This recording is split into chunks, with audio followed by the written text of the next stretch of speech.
Di dalam bisnis, memprediksi apa yang akan terjadi ke depan untuk mengambil momentum dengan tepat adalah 40% peluang sukses. Seperti dalam laporan majalah Forbes tahun 2017 yang mempelajari perilaku pebisnis sukses di seluruh dunia. Di mana 3 hal lain persennya masing-masing di bawah momentum tadi, yaitu seperti produk, manajemen, SDM, dan pasar. Kalau kita bisa membaca dengan tepat apa yang akan terjadi 5 tahun mendatang, mendekati 70% saja, lalu kita ambil momentum tersebut, maka peluang menjadi terbaik sangat besar. Itulah momentum. Membaca tren 5 tahun ke depan pasti diawali dengan data apa yang terjadi 2 tahun belakangan ini dan yang saat ini, yaitu yang sekarang, untuk dijadikan tren ke depannya. Ditambah faktor penting secara global seperti pasar dunia, big company global player, Wall Street, bursa saham utama dunia, bursa komoditi dunia, perjanjian dunia world leader, kebijakan negara besar, dan superpower dalam dan luar negeri mereka yang selalu berubah tergantung pemerintah barunya mereka. Ini menentukan lebih dari 50% analisa kita. Dan selanjutnya, baru kemudian kita menghitung tindakan para oligarki, konglomerat, kebijakan politik, big local player, kebijakan pemerintah setempat, dan kompetitor. Jadi, ada baiknya kita membahas apa yang akan terjadi, tapi tidak perlu jauh-jauh, yaitu tahun depan, tahun 2021.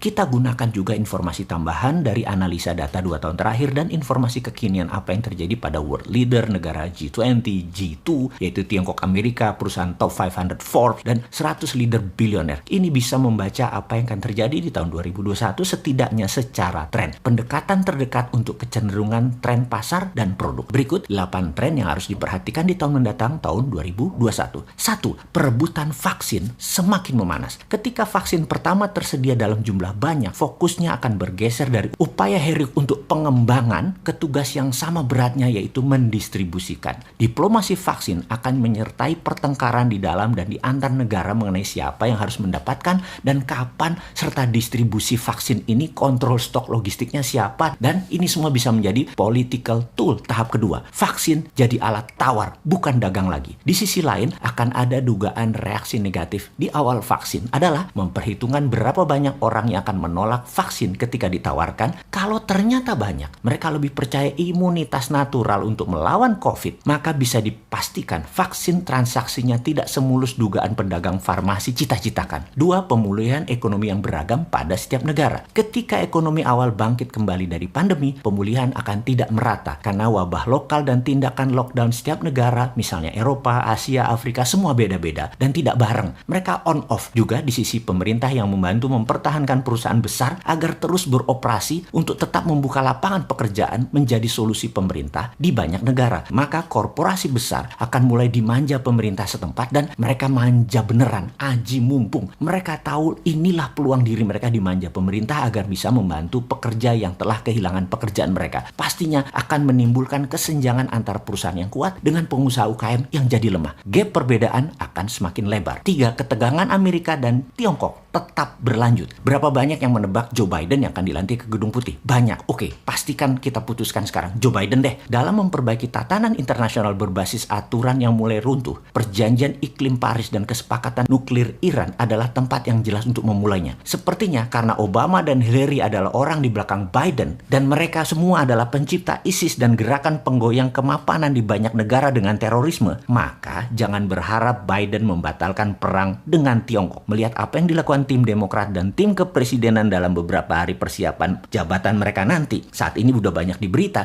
sepertinya perang dengan Tiongkok dipastikan berlanjut menggunakan gaya beda dengan Trump. Salah satu strategi Biden juga ingin memperbaiki hubungan dengan sekutunya agar lebih efektif. Banyak negara dari Afrika, dari Asia Tenggara melakukan yang terbaik untuk menghindari ketegangan perang dagang yang meningkat. Memilih membangun aliansi baru dengan Amerika untuk menjadi sekutu daripada dibom seperti Obama lakukan di zaman SBY dan di banyak negara. Trump tidak lakukan itu dalam 4 tahun terakhir. Tidak ada perang besar militer di zaman Trump. Perang dagang dan perang ideologi iya dibanding zaman Obama, zaman Clinton. Jangan ditanya hal itu. Sejarah bisa mengatakan Trump tidak perang militer. 4. Perusahaan di garis depan menjadi fokus dunia yang didukung oleh negara masing-masing. Selain konflik negara antara Amerika dan Tiongkok, ada konflik swasta besar atau perusahaan multinasional juga berperang sama seperti Huawei, TikTok, Samsung, Apple, Oppo, WeChat, Alipay. Kan itu ke depan bisnis adalah the real war. Semakin menjadi medan perang geopolitik, negara besar masing-masing akan melindungi perusahaan multinasional mereka untuk bisa menyerang negara lain. Selain tekanan dari atas, perusahaan juga bingung. Perusahaan menghadapi tekanan dari bawah, yaitu tekanan karyawan dan pelanggan yang menuntut mereka untuk mengambil sikap terhadap perubahan politik dunia di mana mereka lebih fanatik pada produk bukan pada nasionalisme barang produk dari mana asalnya. HP murah, bagus, walaupun komunis Tiongkok yang buat mereka tidak pedulikan dibanding barang bagus yang sama buatan Amerika tapi lebih mahal. Misalnya, komunisme, otoritarian, diktator di sebuah negara dulu bisa digoyang pakai ekonomi, sekarang tidak lagi. Pokoknya barang bagus, murah, handal, orang beli aja. Dunia semakin global, dunia semakin tidak punya ideologi nasionalisme. Tentunya semua ada positif, ada negatifnya. Kita dagang, manfaatkan yang positifnya. 5. Setelah tech acceleration atau dunia karena efek COVID terjadi percepatan mengadopsi teknologi. Pada tahun 2020, pandemi mempercepat adopsi banyak perilaku teknologi dari konferensi video hingga belanja online hingga kerja jarak jauh serta pembelanjaan jarak jauh menjadi tren yang naik ratusan persen. Pada tahun 2021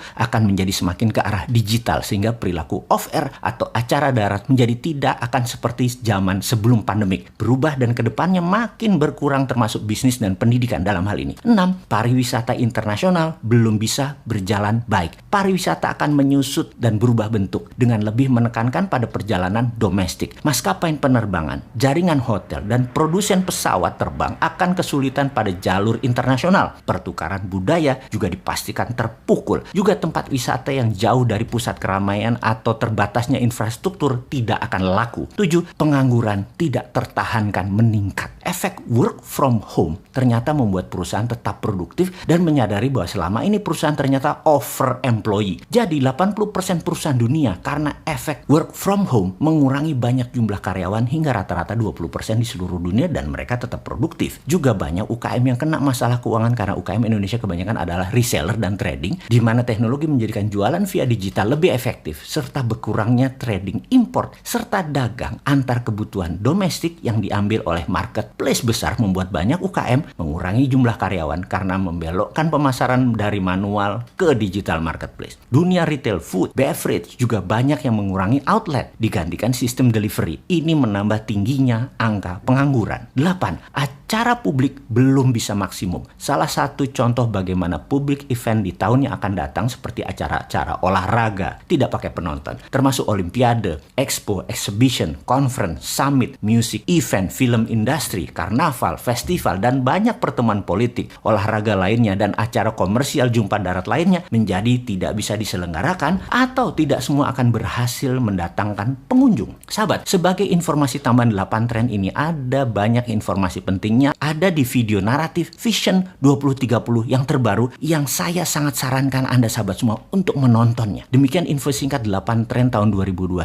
Semoga bisa jadi tambahan informasi atas apa yang akan terjadi di tahun depan sampai tahun 2022 sebagai patokan arah. Selamat ambil momentum.